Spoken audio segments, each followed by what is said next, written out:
ओम पूर्णमदः पूर्णमिदं पूर्णात् पूर्णमुदच्यते पूर्णस्य पूर्णमादाय पूर्णमेवावशिष्यते। ओम शांति शांति शांति। शंकरं शंकराचार्यं केशवं वादरायणं सूत्रभाष्यकृतौ वन्दे भगवन्तौ पुनः पुनः। ईश्वरो गुरुरात्मेति मूर्तिभेद विभागिने व्योमवद्व्याप्तदेहाय दक्षिणामूर्तये नमः। ओम शांति शांति शांति। नारायणं नमस्कृत्य नरं चैव नरोत्तमं देवीं सरस्वतीं व्यासं ततो जयमुदीरयेत। ओम शांति शांति शांति। अथ चैनं नित्यजातं नित्यं वा मन्यसे मृतं तथापि त्वं महाबाहो नैवं सोचितुम अर्हसि। भगवान कहते हैं, हे अर्जुन, यदि तुम ऐसा समझते हो कि यह आत्मा नित्य जन्म लेने वाला और नित्य मरने वाला है, फिर भी तुम शोक करने के लायक नहीं हो।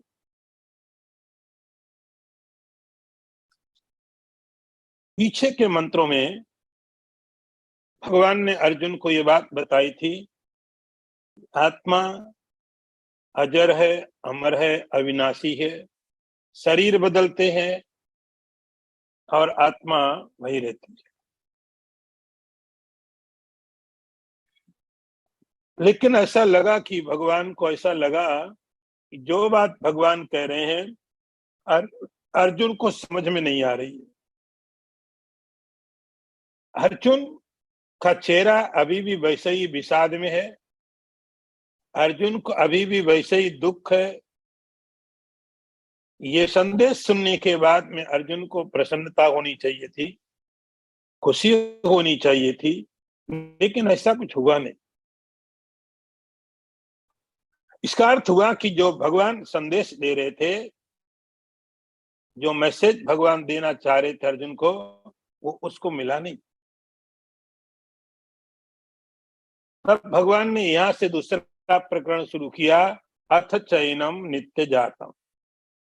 जैसा आप जानते हैं कि जब कोई नया प्रकरण शुरू करते हैं हम लोग अथ उपयोग करते हैं। यहाँ भगवान ने अर्जुन को कहा, अर्जुन ठीक है, मैंने जो बताना चाहा, जो सत्य था तुम्हें बताया, लेकिन तुम उसको ग्रहण नहीं कर पाए। अब चलो हम वहां से बात शुरू करते हैं, जो तुम मानते हो। तुम क्या मानते हो? आत्मा, जैसा मैं कह रहा था कि आत्मा जन्म नहीं लेता है, मरता नहीं है, अग्नि से जलाया नहीं जाएगा, शस्त्रों से काटा नहीं जाएगा। यदि ये बात तुम्हारी समझ में नहीं आ रही है तो चलो हम तुम्हारी बात को मान के चलते हैं। शास्त्रों में इस बात को कहा जाता अभ्युपगम सिद्धांत। इसका अर्थ होता है कि जो बहुत बड़े बड़े आचार्य होते हैं उनका उद्देश्य होता है कि किसी भी तरह से उस परम सत्य को, उस अध्यात्म के जिज्ञासु को बताना। यदि वह बहुत ऊपर की हाई लेवल की बातें नहीं समझ पाता है तो शिष्य के आज जो समझ है गुरु वहीं पर स्वीकार कर लेते हैं। ठीक है, तुम जो समझते हो वही ठीक है। यही तो उनका उद्देश्य है कि किसी भी तरीके से कोई आत्म जो विद्या है, जो कहा जाने वाला है, इनको स्वीकार होना चाहिए। तो कई बार कोई व्यक्ति इतना रिजिड होता है, अपने संस्कारों के साथ इतना जीता है कि किसी की बात सुनने को तैयार नहीं। जब अर्जुन भगवान की बात सुनने को तैयार नहीं, अर्जुन भगवान को सुनने को तैयार नहीं है। तो भगवान ने कहा ठीक अर्जुन, हम तुम्हारे सिद्धांत को मान लेते, तुम हमारे सिद्धांत को मत मानो।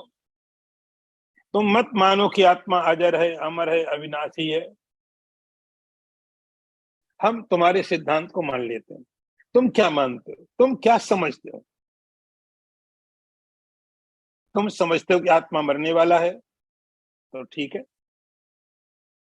अथ चैनम नित्य जातम नित्यम वा मन्यसेमत। यदि तुम ऐसा समझते हो कि आत्मा मरने वाला है, आत्मा जन्म लेने वाला है, चलो यही बात मान लेते हैं। आत्मा जन्म लेता है, आत्मा मरता है, ये सिद्धांत भगवान कहते हैं हम तुम्हारी बात मान लेते हैं। हम वहीं से बात शुरू करेंगे। आत्मा नित्य जन्म लेने वाला है, आत्मा नित्य मरने वाला है। नित्य का अर्थ है मरता रहता है, जन्म लेता रहता है, मरता है, जन्म लेता है। अब आप विचार करें कि आखिर ये सिद्धांत आया संसार में कैसे?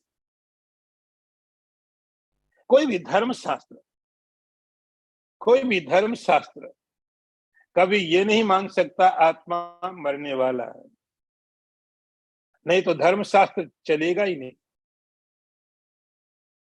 क्योंकि धर्म करने का अर्थ होता है कि हम यही समझ के धर्म करते हैं, इस शरीर के बाद में हम और आगे जाएंगे, हमको स्वर्ग मिलेगा। यदि हमारे कर्म अच्छे नहीं होंगे तो हमको नरक को जाना पड़ेगा। हमको कोई ऐसे शरीर मिल जाएगा जो नहीं चाहिए हमको। तो कोई भी धर्म शास्त्र, दुनिया का कोई भी धर्म हो, कहीं पर भी हो, कहीं पर भी हो, कोई भी धर्म हो, कभी ये नहीं समझेगा कि शरीर खत्म हुआ, आप खत्म हो गए, नहीं तो धर्म बना ही नहीं। धर्म किसके लिए? क्योंकि धर्म उसके लिए होता है, अर्थ होता इस शरीर के लिए, पैसा है इस शरीर के लिए। धर्म होता है इस शरीर के बाद, इस शरीर के बाद की जो यात्रा है, हम ये समझते हैं कि वहां के लिए जो धर्म है वही संपत्ति है। धर्मानुगो गच्छति जीव एका। तो शरीर के साथ अर्थ पैसा रहता है। तो जो कोई भी संसार में कहीं पर भी धर्म की धारणा है, उनको मानने के चलना पड़ता है कि यह शरीर खत्म हो जाएगा, लेकिन इससे जो आत्मा है वो आगे जाए। वो बात अलग है कि सबकी अलग अलग सोच होगी, आत्मा कैसा होगा, कहाँ जाएगा, क्या होगा, वो अलग चीज है। लेकिन एक बात तय है, सब पूरे धर्म ये जरूर मानेंगे कि शरीर के साथ सब कुछ खत्म नहीं होता है। कुछ तो ऐसा बचता है जो शरीर के न रहने पर भी रहता है। भगवान कहते हैं अर्जुन, ये बात तुम्हारे दिमाग में आई कहां से? ये किसी भी धर्म में नहीं हो सकती। ये आई कहां से? ये बात वहां से आई है जिनको हम लोग कहते हैं, हमारे यदि भारतीय दर्शनों में आप बात करेंगे तो हम बोलेंगे चारवाक। चारवाक, चारवाक का अर्थ होता है जिनकी आवाज सुनने में अच्छा लगे। चारु वक्ति इति चारुवाक, अच्छा सुनने में लगता है। वो यही तो कहेंगे। कम्युनिस्ट, ईश्वर को न मानने वाले लोग, आत्मा न भरोसा करने वाले लोगों की तर्क सुनोगे तो बड़ा अच्छा लगेगा। उनका ऐसा समझना है कि शरीर के साथ सब कुछ खत्म हो जाता है। किसी भी धर्म शास्त्र का, किसी भी धर्म का यह सिद्धांत नहीं हो सकता है कि शरीर के साथ सब खत्म हो जाता है। फिर भी भगवान कहते हैं अर्जुन, यदि तुम ऐसा समझते हो, चलो तुम्हारी बात मान लेते हैं। अत चैनम नित्य जातम नित्यम वा मनुष्य मृतम। यदि तुम समझते हो आत्मा पैदा होती है, आत्मा मरती है, ठीक है, पर तो नियम हो गया, एक प्रक्रिया हो गई कि आत्मा जन्म लेगा, आत्मा मरेगा, एक प्रक्रिया हो गई। हे अर्जुन, फिर तुम फिर क्यों शोक कर रहे हो? फिर तुम क्यों चिंता कर रहे हो? तो मरने वाला है, आज कल 10 दिन, महीने, 15 दिन में, साल, 10 साल, थोड़ा टाइम का ही तो फर्क है, थोड़े समय का फर्क है, 5 साल, 10 साल, 20 साल। लेकिन जिस आत्मा को तुम मरने वाला समझते हो, वो हमेशा तो नहीं रहेगा, मरना ही पड़ेगा उसको। फिर तुम शोक किसका कर रहे हो? जो चीज होने वाली है उसका शोक, हे महाबाहो, नैवम सोचितुम अर्हसि, तुम उसके लिए शोक करने लायक नहीं हो। अगले मंत्र को देखो, अगला मंत्र इसी से जुड़ा हुआ है। जातस्य ही ध्रुवो मृत्युर ध्रुवम जन्म मृतस्य च तस्मात् अपरिहार्यार्थे न तुम सोचितुम अर्हसि। उसी बात को भगवान ने थोड़ा और स्पष्ट किया। हे अर्जुन, जिसका जन्म हुआ है उसकी मृत्यु निश्चित है। इसके आगे क्या भी भगवान एक स्टेप लेते हैं। जिसकी मृत्यु हुई है उसका जन्म भी निश्चित है। हे अर्जुन, इसलिए ये जो सिद्धांत है इसको कोई टाल नहीं सकता है। फिर तुम क्यों शोक कर रहे हो? जातस्य ध्रुवो मृत्यु, इतना इतना हिस्सा हर किसी को थोड़ा समझ में आ जाता है कि जो भी संसार में बना है, जो भी बना है, जात का अर्थ जिसकी उत्पत्ति हुई है, जात का अर्थ जिसकी सृष्टि हुई है।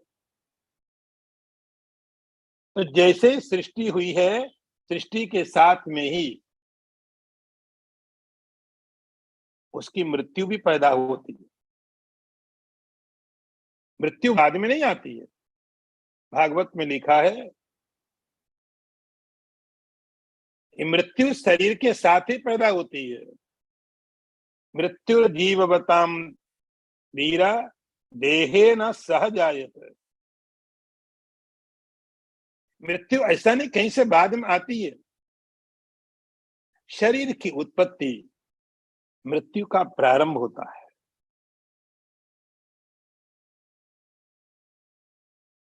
यहां तक हम समझ जाते हैं। जातस्य ही ध्रुवो मृत्यु, कुछ भी, शरीर, पेड़, पौधा, पत्थर, गैलेक्सी भी, और हमारे पुराणों में लिखा पूरा ब्रह्मांड भी, जिसकी रचना हुई है, जो जो निर्माण किए गए हैं, निश्चित है अर्जुन, उसकी मृत्यु, उसका परिणाम ही तब होता क्या आ जाएगा, मृत्यु में। ऐसा कुछ हुआ नहीं जिसका निर्माण हुआ हो, उत्पत्ति हुई हो, विनाश न हुआ हो। इसके बाद भगवान एक बात और आगे कहते हैं, ध्रुवम जन्म मृतस्य च, और मृत्यु भी अंतिम नहीं है। मृत्यु भी एक प्रक्रिया है। मृत्यु भी अपने आप में पूर्ण नहीं है। जैसे जन्म अपने आप में कंप्लीट नहीं है, जन्म आधा हिस्सा है उस साइकिल का, उस सर्कल का आधा हिस्सा है जन्म। जन्म पूर्ण नहीं है। यदि जन्म पूर्ण नहीं है तो मृत्यु भी पूर्ण नहीं है। मृत्यु भी एब्सोल्यूट नहीं है। जैसे ही भगवान कहते ध्रुवम जन्म मृतस्य च, जैसे मृत्यु हुई एक नए जन्म की प्रक्रिया प्रारंभ हो गई, एक नए शरीर की, एक नई सृष्टि की, एक नया क्रिएशन तैयार हो गया। मृत्यु प्रारंभिक भूमिका है जन्म की, और जन्म प्रारंभिक भूमिका है मृत्यु का। दोनों अधूरे हैं, दोनों अपूर्ण है। न जन्म पूर्ण है, न मृत्यु पूर्ण है। जैसे हमारे शरीर में दो हिस्से होते हैं, राइट एंड लेफ्ट।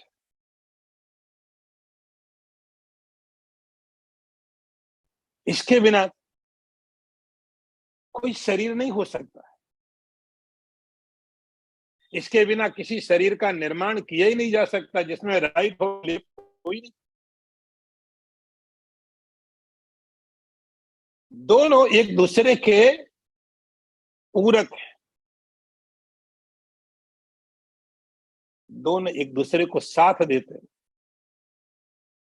मृत्यु की पूर्णता जन्म से होती है, जन्म की पूर्णता मृत्यु से होती है। इतनी कठोरता से भगवान ने इतना स्पष्ट रूप से बोला, ध्रुवम का अर्थ हुआ निश्चित समझो, कोई इसमें विकल्प नहीं है। जातस्य ही ध्रुव मृत्यु। आप जितना संभाल सकते हो, टाल सकते हो, टालो, लेकिन इस ध्रुव को, इस शाश्वत को, इस नियम को कोई बदल नहीं सकता है। भगवान कहते हैं आज तक कोई बदल नहीं पाया। हमारे पहले इतने बड़े बड़े लोग हो गए, इतने शक्तिशाली थे, कहाँ है वो? इतने बड़े बड़े योगी हो गए। शास्त्रों में लिखा है कुछ लोग, 7 लोग हैं जो चिरंजीवी है। चिरंजीवी का अर्थ बहुत लंबा जीवन उनका है। अश्वत्थामा बलिर्व्यासा हनुमांसा विभीषण। अश्वत्थामा बलि व्यास हनुमान विभीषण,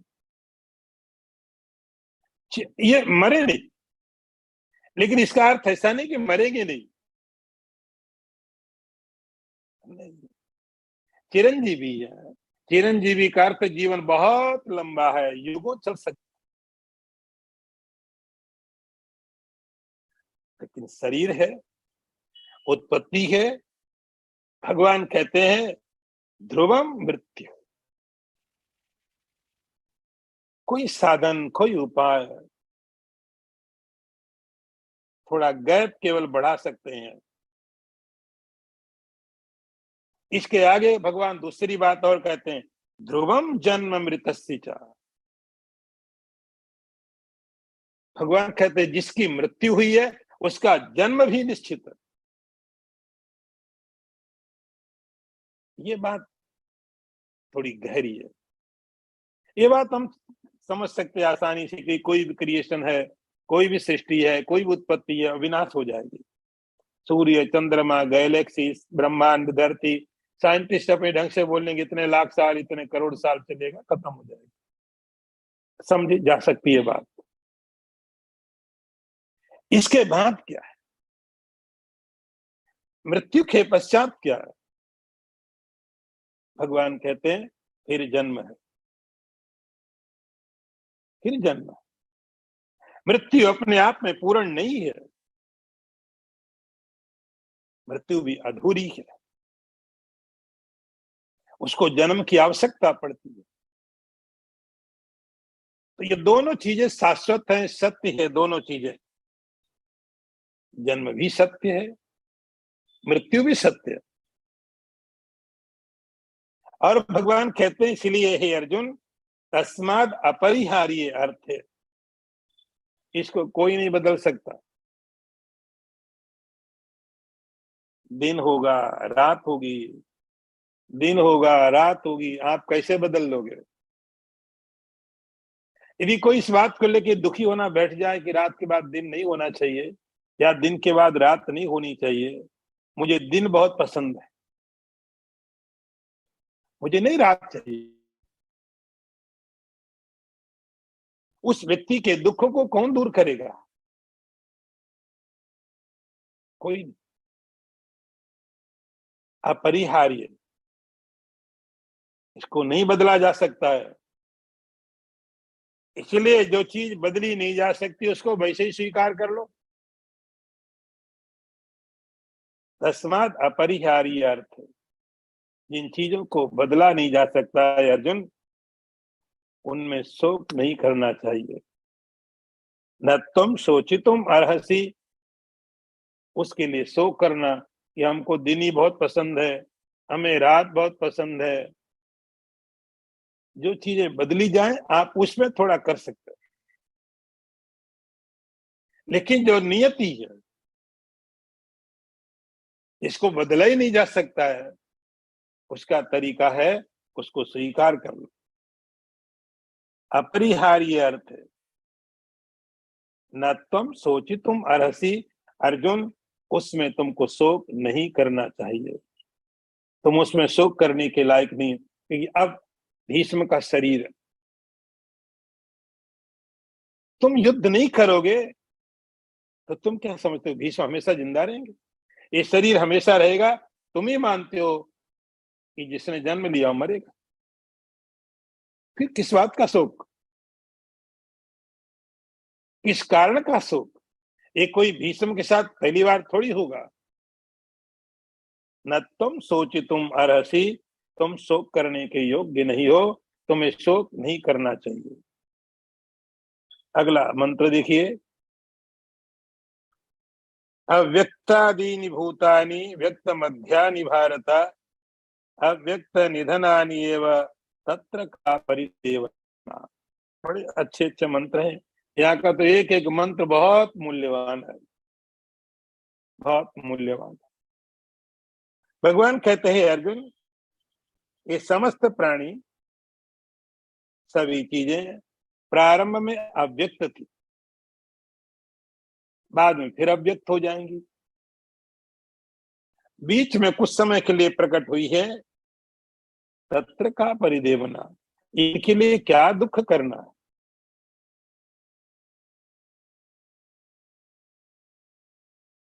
अब उसी बात को भगवान कहने लगे, अर्जुन जो व्यक्ति उत्पन्न हुआ उसकी मृत्यु निश्चित है, और यदि मृत्यु हुई है तो जन्म भी निश्चित है। मृत्यु और जन्म के बीच का जो समय है, जिसको आप स्थिति कहते हो, शरीर कहते हो, सृष्टि कहते हो, ये है क्या? तो दो शब्दों को हम यहां समझेंगे, व्यक्त और अव्यक्त। व्यक्त का अर्थ होता है जिसको हम अपनी आंखों से, अपनी इंद्रियों से ग्रहण कर पाते हैं। अव्यक्त का अर्थ होता है कि सामने में पदार्थ है लेकिन आप जान नहीं पाते। अव्यक्त का अर्थ है तत्व तो है, रियलिटी वहां पर कुछ है, लेकिन क्या है, हमारी जो साधन है, हमारी जो इंद्रियां हैं, उनको ग्रहण नहीं कर पाती। व्यक्त का अर्थ है कि उसी चीज को जिसको पहले हम ग्रहण नहीं कर पा रहे थे, अब हम उसको ग्रहण करने लग गए, हम समझने लग गए। अब इस बात को थोड़ा हम समझते हैं। कोई भी आप छोटा सा क्रिएशन लीजिए, कोई भी लीजिए, आपने एक बीज डाला, एक सीड लिया, सीड,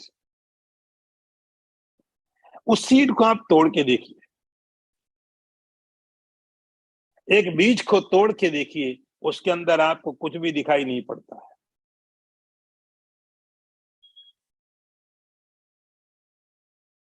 आपने जमीन में डाल दिया, अंकुरित हुआ हो, एक छोटा सा उसमें से स्प्राउट हुआ हो, उसमें कलर हुआ, धीरे धीरे और डेवलपमेंट हुए, उसमें पत्ते निकले, बड़ा होता होता गया, कलर है, पत्ते हैं, लकड़ी है, फल है, फ्रूट है, फूल है, ये सब के सब व्यक्त हुए। ये सब आए कहां से? एक वट वृक्ष, वैनियन ट्री, उसका जो सीड है, जो सीड आप कैसे भी लेबोरेटरी में ले जाके जांच कर लो, कुछ नहीं मिलने वाला है। कैसे भी किसी डिवाइस से, किसी इंस्ट्रूमेंट से, कुछ नहीं, कोई ऐसी संभावना नहीं है, ऐसी कोई संभावना नहीं उसके अंदर दिखाई पड़ेगी कि जिसके अंदर से इतने सारे फल निकल सके, इतने सारे फूल निकले, इतने सारे पत्ते, लकड़ी निकल सके।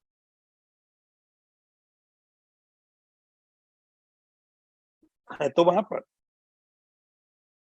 नहीं तो दूसरे बीज से भी वो चीजें पैदा हो जाए।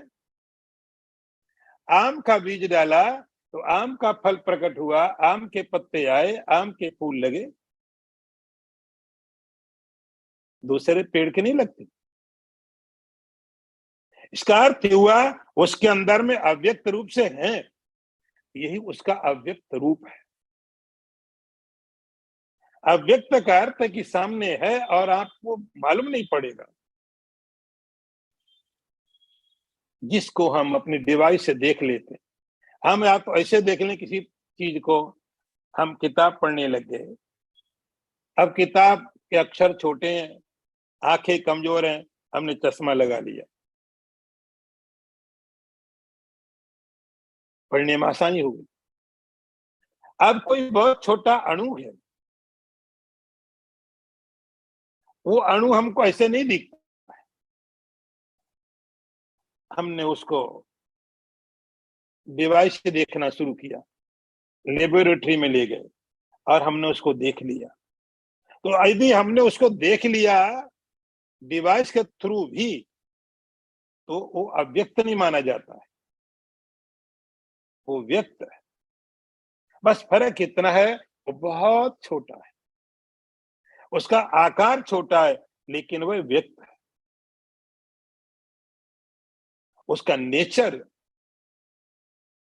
व्यक्त है। वो देखा जा सकता है, इन ऐसी आंखों से नहीं, तो आप थोड़ा डिवाइस लगाइए, आप माइक्रोस्कोप यूज करिए,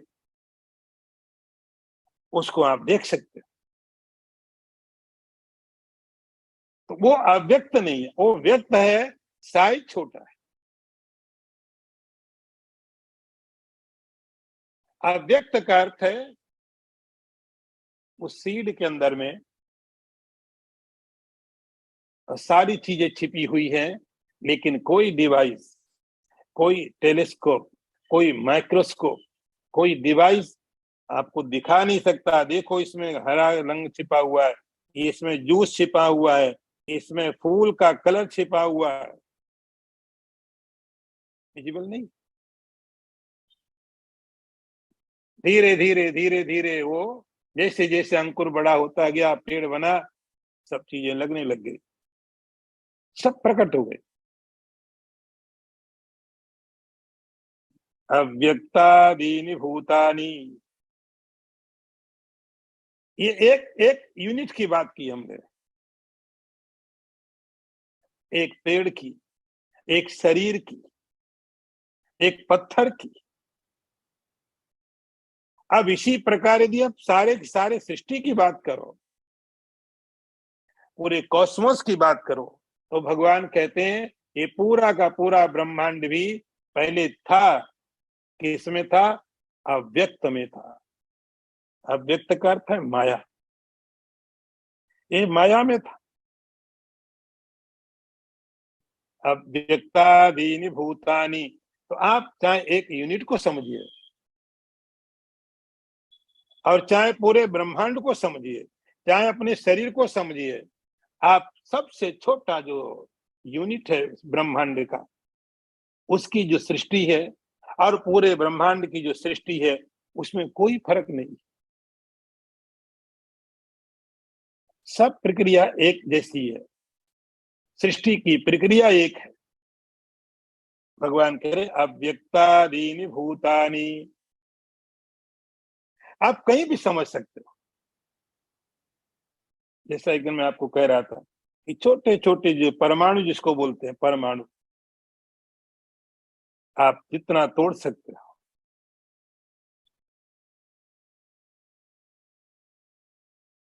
उसके बाद उनका जो मिलना शुरू हुआ, धीरे धीरे सृष्टि बननी शुरू हुई, दिखाई पड़ने लग गई। तो संसार का कोई छोटे से छोटा जो अणु है, उसकी सृष्टि जैसे होती है और पूरे के पूरे ब्रह्मांड की सृष्टि जैसे होती है, दोनों का मेथड सेम है और मेथड बहुत सीधा है। पहले अव्यक्त थे लेकिन दिखते नहीं थे, अब प्रकट हो गए। थोड़े समय के बाद में फिर दिखाई देना बंद हो जाएंगे। अव्यक्तादीनि भूतानि, तो सारे के सारे भूत पहले अव्यक्त थे। ऐसा नहीं कि थे नहीं, ये आकार नहीं था, ये नाम नहीं था, लेकिन अस्तित्व अस्तित्व था, सत्ता थी। एक नया नाम मिला, एक नया रूप मिला, बस नाम और रूप की उत्पत्ति होती। व्यक्त मध्यानि भारत, और जब उसकी उत्पत्ति होती है, जब वो नाम रूप उसमें प्रकट होता है, व्यक्त होता है, उसी को बोला जाता है जन्म। जन्म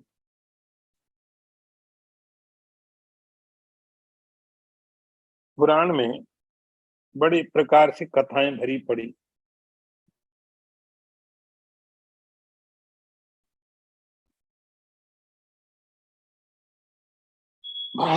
किस प्रकार से जीवात्मा की आत्मा की सृष्टि की प्रक्रिया चलती है। भगवान कहते हैं नया कुछ भी नहीं हुआ, फर्क इतना पड़ता है जिसको आप जन्म बोलते हो वो व्यक्तिकरण है, प्रकटीकरण है, दिखाई पड़ने लगता है, और जिसको मृत्यु बोलते हो वहां से अव्यक्त शुरू हो जाता है। जन्म से व्यक्त शुरू होता है, मृत्यु से अव्यक्त शुरू होता है, और कुछ बदलता नहीं, कुछ फर्क नहीं पड़ता है। तत्र का परिदेवना, भगवान कहते इसमें सोचने की क्या बात है। यदि पानी ठंडा होता है, आग गर्म होती है, इसके लिए दुख करने की जरूरत क्या है। आग बहुत गर्म होती, समुद्र में लहरें उठती हैं, तो आप क्यों दुखी हो रहे हो, ये तो है। तो भगवान कहते हैं अव्यक्तादीनि भूतानि व्यक्त मध्यानि भारत अव्यक्त निधनान्येव, ये क्रिया चलती रहती है। जब कभी भी अव्यक्त को अपने को प्रकट करना होता उसको आप जन्म बोल देते हो, जब उस अव्यक्त के रूप में जाना होता उसको मृत्यु बोल देते। कोई 1 घंटे के लिए प्रकट होता है, कोई 1 लाख साल के लिए प्रकट होता है, कोई करोड़ों साल लेगा, उससे कोई फर्क नहीं पड़ता है। नेचर दोनों का सेम है। एक क्षण के लिए किसी की प्रकटीकरण हो या करोड़ों सालों के लिए हो, नेचर दोनों का सेम। भगवान कहते इसमें क्या शोक करना है। तत्र का परिदेवनः, इसमें शोक करने का कारण बताओ। कोई कारण नहीं है। अगला मंत्र देखिए, आश्चर्यवत् पश्यति कश्चिदेनम् आश्चर्यवत् वदति तथैव चान्यः आश्चर्यवच्चैनमन्यः शृणोति श्रुत्वाप्येनं वेद न चैव कश्चित्। ये मंत्र आप इससे थोड़ी फेमिलियर होंगे, वैसे तो आप सबसे जानते हैं, सब कोई। कठोपनिषद में भगवान कहते हैं, अर्जुन, कश्चित, कोई, आश्चर्यवत् पश्यति, आश्चर्य की तरह देखता है, कोई इसको आश्चर्य की तरह बोलता है, और कोई आश्चर्य की तरह सुनता है, और कोई सुन करके भी इसको समझता नहीं। हे अर्जुन, कि अर्जुन भी बहुत थोड़ा कंफ्यूज था। हाँ, थोड़ा क्या, पूरे कंफ्यूज थे। थैंक गॉड, इसलिए भगवान को इतना मौका मिला। अभी भी बातें क्लियर नहीं हो रही थी, अभी भी स्पष्ट नहीं हो रही, तो भगवान ने कहा, ये देखो, तुम्हारा दोष नहीं है। ऐसा नहीं कि तुम्हारे साथ पहली बार ऐसा हो रहा है कि मैं नहीं समझ पा रहा हूँ, भगवान बताने की कोशिश कर रहे हैं, समझा रहे हैं, और मैं समझ नहीं पा रहा हूं। तुम्हें गिल्टी फील करने की जरूरत नहीं है। जो मैं तुम्हें बता रहा हूं, एनम, इसको, आश्चर्यवत् पश्यति कश्चिदेनम, आश्चर्य, वंडर। हम संसार में बहुत प्रकार के आश्चर्य समझने की कोशिश करते, जब तक हमारी बुद्धि उनको समझ नहीं पाती, हम समझते आश्चर्य, और जैसे बुद्धि उसकी व्याख्या कर लेती है, बात खत्म हो गई, कोई आश्चर्य नहीं। हम आश्चर्य का अर्थ हुआ कि हमारी बुद्धि उस बात को नहीं समझ पा रही है, हमारे जैसे लोग उस बात को नहीं समझ पा रहे हैं, इसलिए वंडरफुल हो गई। कैसे हो गया? हमारे पास कोई एक्सप्लेनेशन नहीं है। जब हमारे पास कोई एक्सप्लेनेशन नहीं होता है, तो हम बोलते this is wonderful, beyond of the logic. कैसे हुआ मालूम नहीं। भगवान कहते सारे आश्चर्य तो तुम यहां देखो, आश्चर्यवत् पश्यति कश्चिदेनम आश्चर्यवत् वदति तथैव चान्या। आप सब जगह सब चीजें सुनने को आपको मिलेंगी, टॉपिक पर डिस्कशन होंगे, रिसर्च होंगे, प्रैक्टिकल किए जाएंगे, लेबोरेटरी बनेगी, सब कुछ होगा। और एज यूजुअल आप उसमें आगे भी बढ़ेंगे। लेकिन एनम, इसका देखना, इसकी तरफ बड़ा कठिन है। सब तरफ देखते रहेंगे आप। आश्चर्य बच्चनम मन पश्यति कश्चिदेनम, हजारों हजारों लोगों में, हजारों हजारों लोगों में आप जो वहां के टॉप लोग हैं, उनको आप इकट्ठा करिए। मनुष्याणाम सहस्त्रीषु कश्चित् यतति सिद्ध, यततामपि सिद्धानाम। हजारों हजारों लोगों में से आप जो उसमें टॉप हैं, उनको इकट्ठा करिए, फिर उनमें से आगे बढ़िए, उनमें से आगे बढ़िए, तब कोई कश्चित, कोई देखने की इच्छा करता है, जानने की कोशिश करता है। पश्यति करते हैं, केवल देखना नहीं है, पश्यति करते जानने की कोशिश करता है क्या? ये भी आश्चर्य है। ये अपने स्वभाव के विपरीत कोशिश करना शुरू किया इसने, ये तो आश्चर्य। यदि आप कुर्सी देखो, संसार देखो, तो देखना ही आपको है। आंखों से देख रहे हो, देख नहीं, आंखें बनी इसलिए, लेकिन आप कभी बिना आंखों के देखो, बिना आंखों के देखने की कोशिश करो, अदृष्टा को देखने की कोशिश करो, वो आश्चर्य है। जो अदृश्य है उसको देखने की कोशिश, जो दृष्टा है उसको देखने की कोशिश, आश्चर्य। यमराज ने नचिकेता को यही बोला। दूसरा, आश्चर्य बदती, इसको बताने वाला, संसार की सारी चीजें बताने वाले लोग, बड़े बड़े मास्टर एक्सपर्ट पड़े हुए हैं। पदार्थों पर बोलने वाले बहुत लोग हैं, लेकिन इस पर कोई बात करे, कोई बताए, आश्चर्य है। ये संसार का सबसे बड़ा आश्चर्य है। बृहदारण्यक उपनिषद में एक इंसिडेंट हुआ। एक ब्राह्मण का बालक राजा अजातशत्रु के पास गया और उसने जाके उनको बोला कि मैं तुम्हें ब्रह्म का उपदेश दूंगा।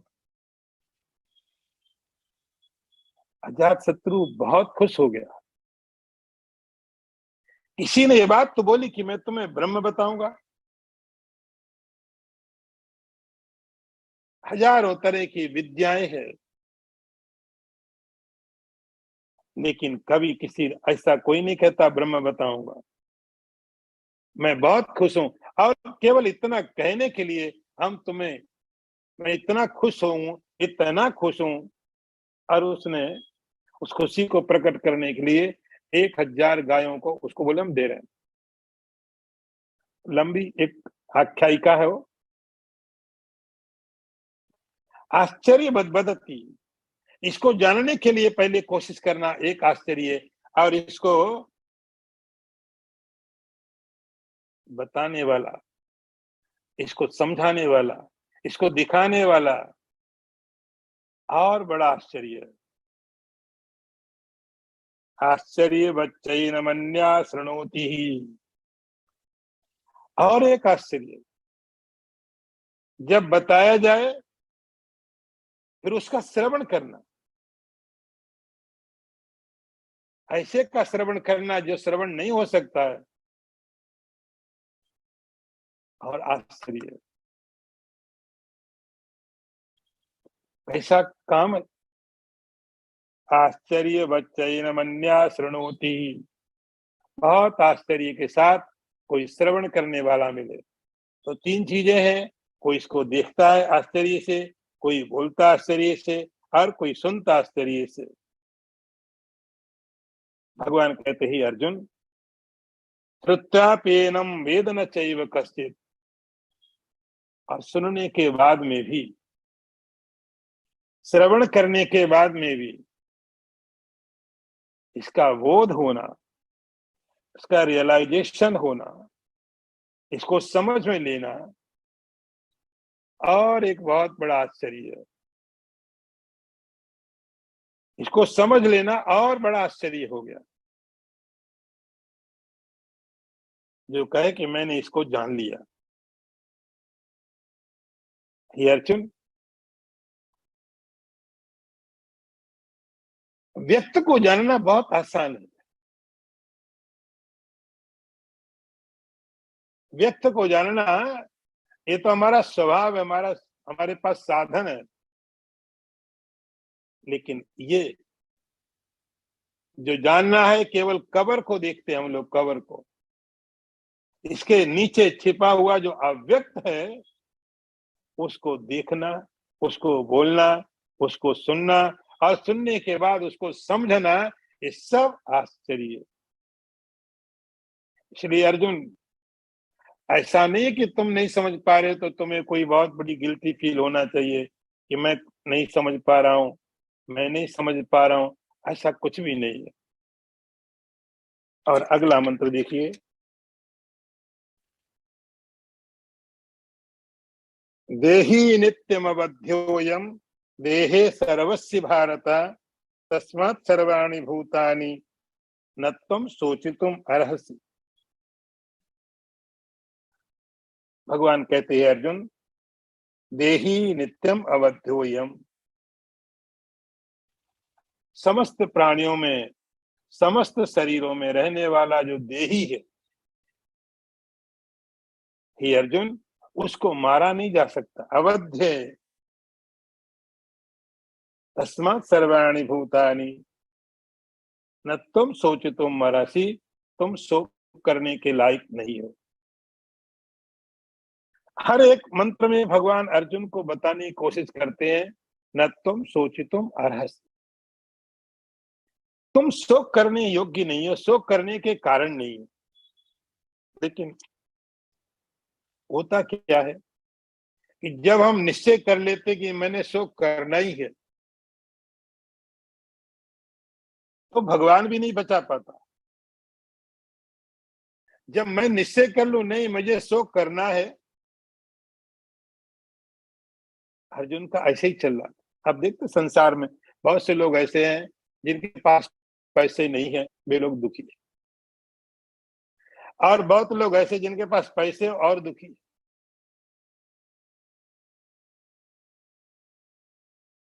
दोनों दुखी है। जिनके पास में परिवार है वे भी दुखी है, नहीं है वे भी दुखी है।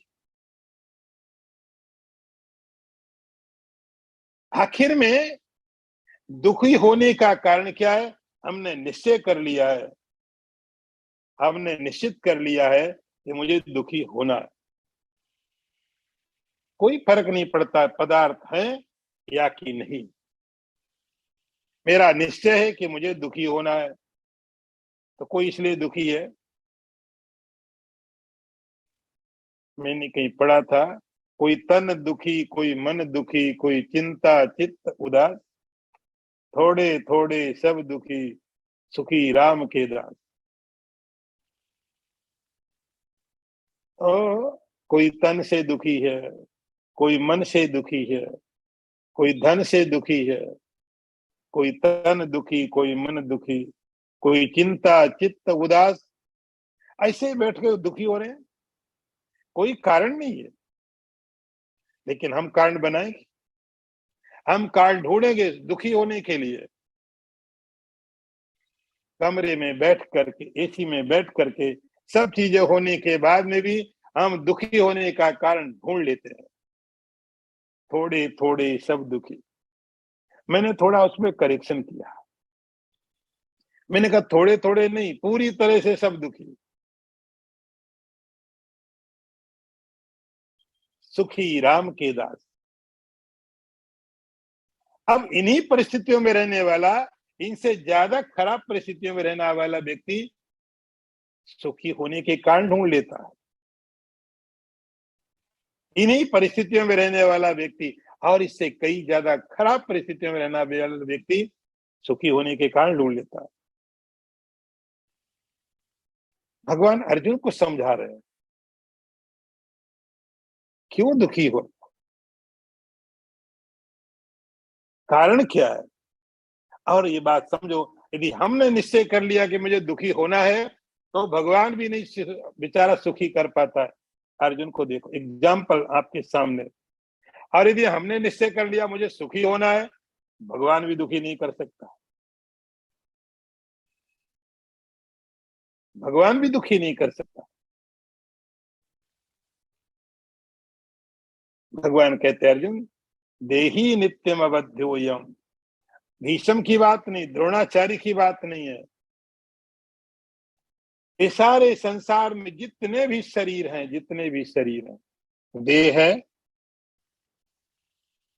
जितने भी देह हैं, भीष्म का, द्रोणाचार्य का, कर्ण का, घोड़ों का, हाथियों का, पशुओं पक्षियों, मेरा तुम्हारा, जितने भी शरीर है, उन शरीरों के अंदर में रहने वाली जो देही है,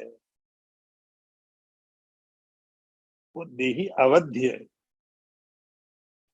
उसको विनाश नहीं किया जा सकता।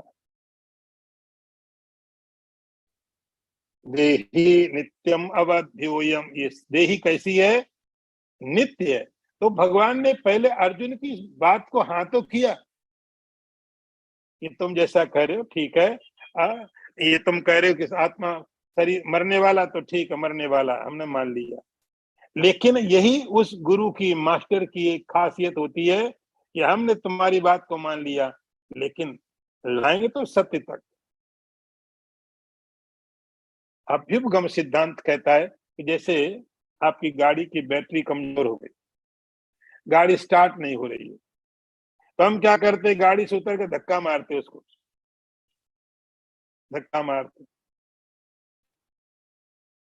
अब गाड़ी हमने धक्का मारने के लिए थोड़ी खरीदी थी,